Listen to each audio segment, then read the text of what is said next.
Let's say, instead of scrolling down your news feed and stumbling on the popular post of Humans of New York, you're strolling down the sidewalk past Spangler. You're taking a normal walk. It's a normal day. You're thinking normal thoughts. When across the screen of your eyes, 5 people pass. They're like a 2-second snapshot in the story of your day. But they cause you to pause, to halt the handcuffs of your habits, to resist the rigorous requests of your routines. They're like humans of Harvard, and so you stop. You view them, choose to see them. And as you do, their stories, found in the fortress of each frame, spill into the space of your thoughts. This first poetic picture is a groomsman's wedding photo, as sophisticated as the cover of GQ magazine. 5 men, whose walk is the statement of champions, are gilded in suit and ties like the sun dresses the sky some mornings. Our man is wearing a pale brown suit with an ocean blue shirt. His hair waterfalls about his shoulders in long, thin locks, and autographs his back like a postage stamp, like he's going places. If you know him and you don't recognize him yet, then here's a hint. Lately, you've seen him tattooed with a temporary limp, his crutches an extension of his limbs.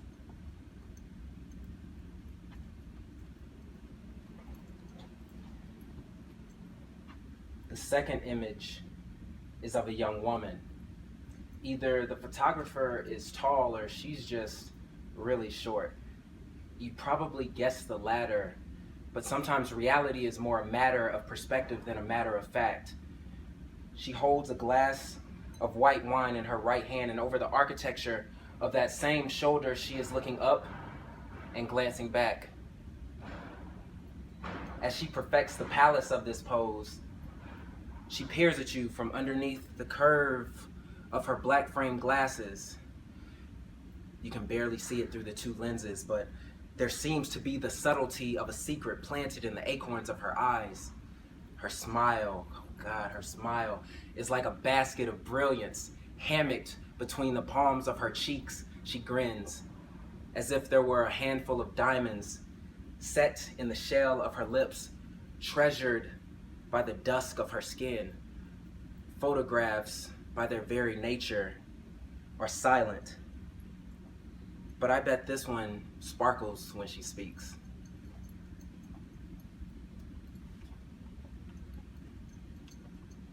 This third image is a black and white masterpiece of a man.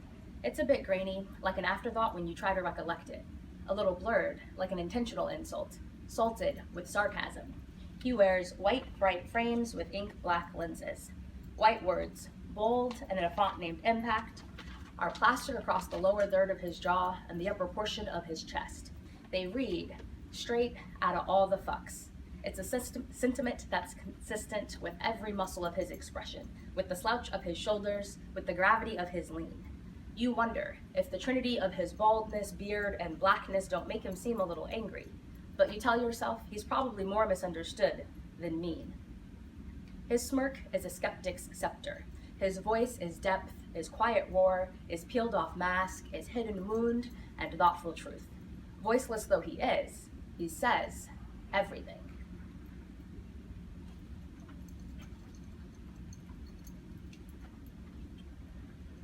The fourth image is a comfortable collection of sisterhood.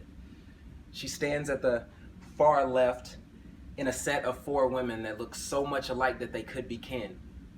Their arms are braided comfortably together as if no secret has ever survived unshared amongst them, as though no inequity has ever persisted uncorrected in their midst. Her expression of contentment suggests that she is more herself with them than alone. Her hair is like a crown of curls atop her head. The cursive of every strand is a code to break, a language to love or possess, an identity in search of translation, and experience to exchange as commonly as currency.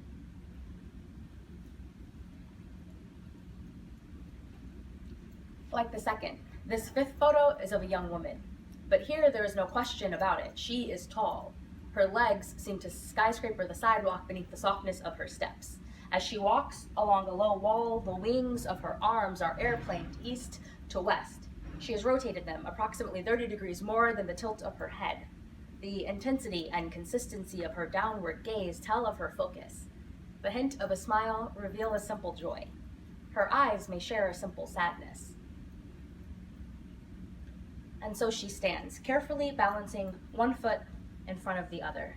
The laughter and melancholy of her body laud the landscape, her soul and spine allied with the evergreen trees that shadow her. She wears style with the same unspoken elegance that her full-length, one-piece jumper hug her. Something tells you that the delicate fabric shares synonyms with a suit of armor, but still, even her shoelaces flopped like puppy dog ears upon the concrete halo her. The tone of her skin is a starlit night, a balmy brown you're in danger of drowning in.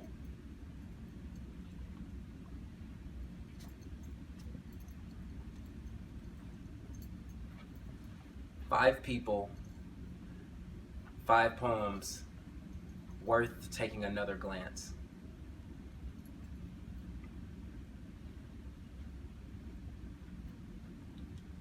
Maybe it's calling a college campus one of his childhood homes, or greeting the world as the son of a professor.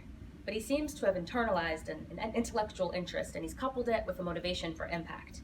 This thinker, born American to Ethiopian parents, spent the first decade of his life divided evenly between the Midwest of America and the Horn of Africa. And though he first followed his father to Addis Ababa at the age of 5, he distributed the development of his identity and beliefs between 2 cities, 2 cultures, and 2 nations, between the static sameness of Wisconsin and the transformational rebuilding of Ethiopia. It's Ethiopia that pulls him across the Atlantic now, draws him to bend his dreams in her direction.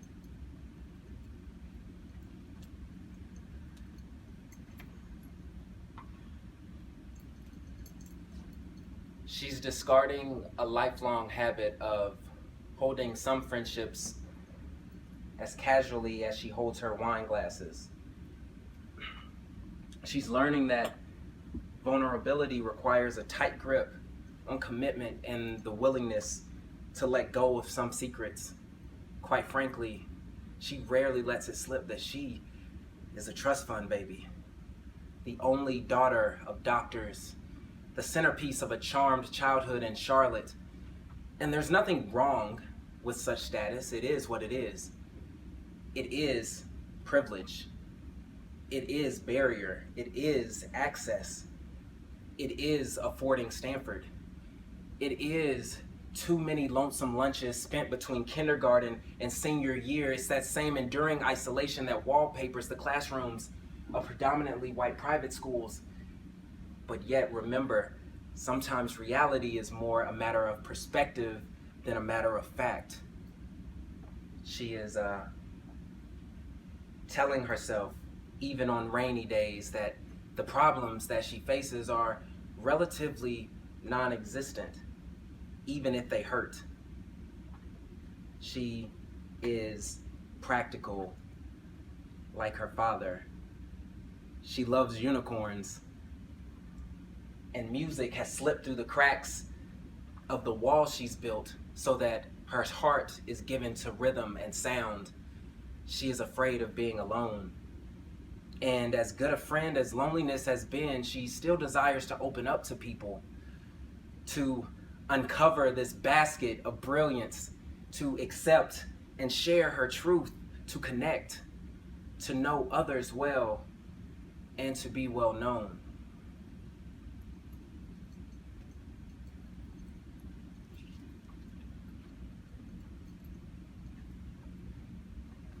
The veins of his voice are so deeply etched inside of him that his classmates often complain that even once he draws out the liquid of his speech, the sound is too much wired like a whisper. Your hope is that at least one consequence of this feature is that he finds himself surrounded by those brave souls capable of silencing their desires long enough to hear his. The power of his voice is a quiet war. It's littered with the footprints of his father's drinking, littered with the lingering lisp of his grandmother's resolve to prefer his brother's struggles over his achievements, littered with the handwriting of a friend's ultimatum letter that requested friendship of him, even when he was at his worst. The territory of his voice, this peeled-off mask, is his pledge to authenticity. because that mask that he mastered at Amex, the one that led to promotion, acceptance, and other people's happiness, was a monster he had mistaken for a hero.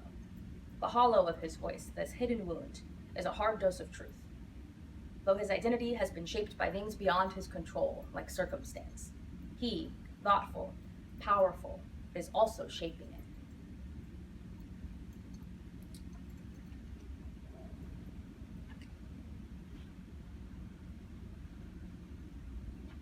As phenomenal as her friendships are, and as foundational as her family has been to her very being in this world, you may be surprised to know that she finds solitude to be both gift and necessity. In fact, she's found treasured pieces of herself on solo trips that embrace just that. With a childhood spent between Boston and the Bronx, as a woman who proudly identifies as both Dominican and Black, as a traveler between these two languages, adjusting can be tough. Or it can be seen as a way to build a home out of a hallway of contradictions.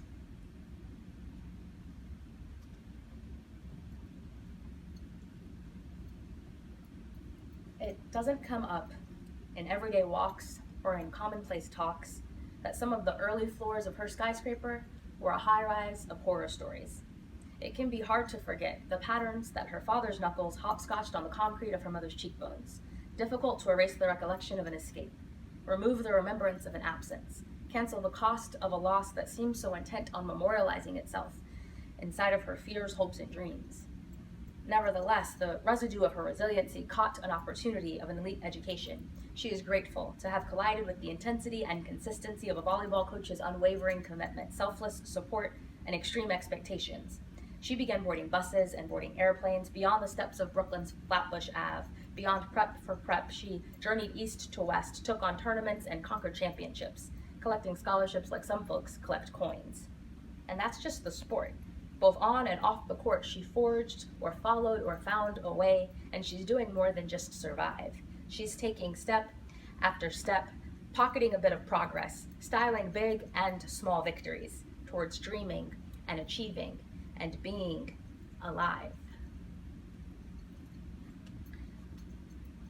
So, we want to thank you for being present, for choosing to listen, and thank you to Alula, Kike, Alterel, Layla, and Francie for granting us permission to take these small snapshots of your stories and package them into our poetry.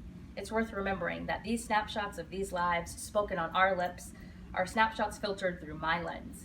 And human as I am, I may succeed or I may misperceive, but our poetic pictured people gave me that chance. So I'll leave you with this. Perhaps we are all worth taking a longer look and at least giving another glance.